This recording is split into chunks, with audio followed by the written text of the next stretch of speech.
So let's discuss some of the hot-button issues with better minds. NewsNation contributor Lindsey Granger, Arizona conservative talk show host Mike Broomhead, and former Trump White House communications director and author of the new book, From Wall Street to the White House and Back, Mr. Anthony Scaramucci. Anthony, while I have you, each and all, thank you very much, and I wish you the best for the coming Memorial Day weekend. Anthony, tell us, why do we need this book right now? Well, I mean, listen, I got blasted out of the White House and skinned alive, Chris, and then I got rolled in margarita salt. But that wasn't enough. I made a large investment in crypto and ended up involved in the Sam Bankman-Fried issue. So it was a double whammy for me. I put down in a book what you need to do to pull yourself out of a situation like that.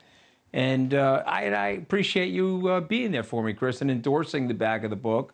Because you and I have great careers, but we've also had trials and tribulations in our careers. And it was really a message to my kids in never giving up and trying to do the best you can to keep your integrity. Because I believe if you have your integrity, there'll always be opportunity for you. Well, the reason people show up for you, Anthony, is because you're a good friend. Lindsey Granger, do you believe that Trump's play in the Bronx... now, I did not mention that some people say it's just a distraction from the trial. I don't buy that. I think the Trump campaign believes that that population is in play, maybe not in New York City, but in pockets across the country. What's your take? Well, I'll go with your saying, Chris. Both things can be true. So he definitely needs to distract away from this trial because all the negative press he's getting is not helping, even with the same campaign speech that he has in the courtroom, that he's the victim. So if that is a tactic, it's a good one. You have to commend the man for going to the bluest state in the bluest part of it and trying to say from his team that they get to every corner of the country. That's a quote, that they're unafraid to kind of answer these tough questions. And he went there and he feels like this population's up for grabs. Now, I don't think that New York has voted a federal Republican overwhelmingly since Reagan in 1984, so his chances are probably very low. But we did see a local city council seat get flipped to Republican just last year. And so I think that he's understanding that this group of people feels ignored and demoralized by the fact that there's been such a consistent and overwhelming support for Democrats and barely anything in return when they look at things like the way that New York has responded to migration, but also at the same time that budget has to come from somewhere. And a lot of times it's being cut from programs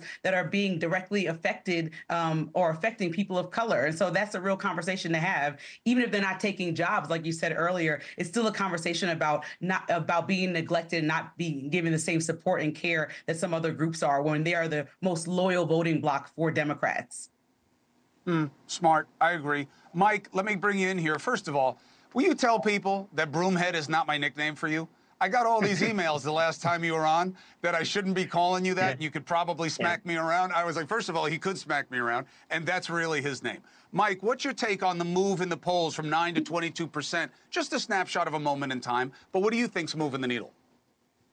I think a lot of what's moving the needle is commonality. When you look at just on the immigration issue, if you remember the big controversy about the busing when the Arizona governor, Doug Ducey, and Governor Abbott in Texas began busing people to cities that are classically liberal cities across the country, once they began to deal with some of the same issues, a lot of the politics went away. There was commonality in issues. And so I think possibly it's not red and blue. Maybe there's a lot of these independent voters are moving more to the center because they're seeing we're not that far apart on a lot of issues. And so I think for Trump, instead of going red, red, red, he thinks he needs to go back to the other side a little bit, and maybe he can gain some ground in the middle.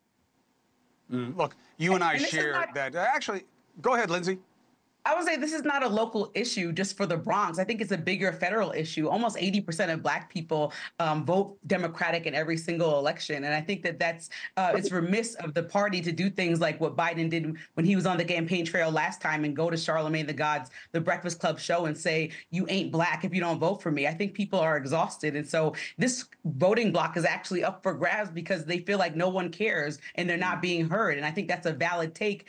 These polls are not real. I mean, they are real. No matter how much people try to dismiss them, they're real numbers. And if real people have voter apathy, then guess what? Yeah. This election is going to be won by who sits on the couch. Hey, thank you for watching. Please go to newsnationnow.com, newsnationnow.com, And you can find News Nation on your television provider. And don't forget to click the red subscribe button down below. Then you will get more of News Nation's fact-driven coverage.